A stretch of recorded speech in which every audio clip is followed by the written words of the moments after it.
certain salon de Franck Provost, 71 ans, se retrouve dans la tourmente.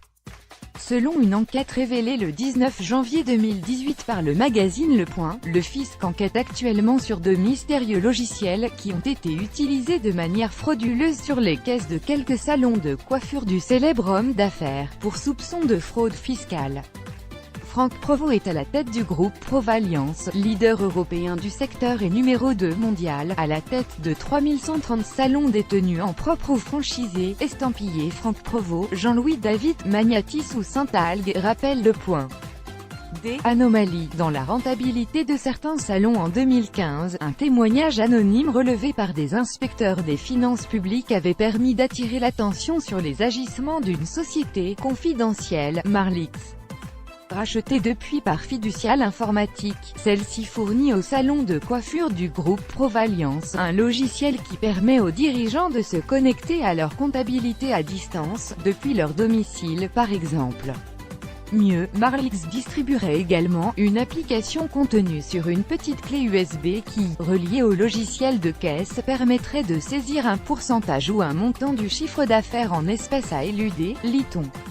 En bref, de minorer le chiffre d'affaires. Pour mieux échapper à l'impôt, la question se posait, surtout après que des anomalies furent décelées dans la rentabilité de certains salons. La même année, une enquête avait été ouverte afin de découvrir si les fraudes décelées étaient isolées ou si elles étaient la conséquence d'un système généralisé, destiné à échapper à l'impôt. Après être intervenus sur différents salons partout en France, des agents de l'administration fiscale avaient trouvé, dans plus d'une dizaine de salons de coiffure franchisés, la fameuse application qui, connectée au logiciel Marlix, permet de faire disparaître des recettes. Des détournements orchestrés, derrière le dos. En 2012, le fisc avait déjà procédé à un redressement fiscal à hauteur de 270 000 € pour l'un des salons parisiens de Franck Provost. Une source connectée au parquet de Paris a également confirmé au magazine Le Point que des enquêtes préliminaires visant des logiciels de caisse dits permissifs ont été ouvertes et confiées à l'Office central de lutte contre la corruption et les infractions, OCLCIF, de Nanterre. Plusieurs commerçants et restaurateurs ont déjà été condamnés au cours des dernières années, en attestent pour exemple les nombreuses affaires liées au logiciel de caisse Aliadis, qui a été condamné pour avoir fourni des fonctions permissives à des milliers de pharmaciens.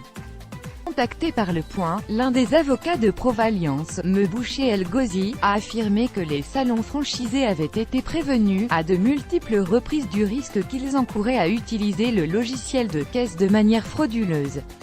Le groupe a également rejeté la faute sur un ex-collaborateur, au dirigeant qui a été licencié il y a maintenant 4 ans et qui avait reconnu par écrit des détournements de fonds et admis s'être servi de Marlix à son propre profit.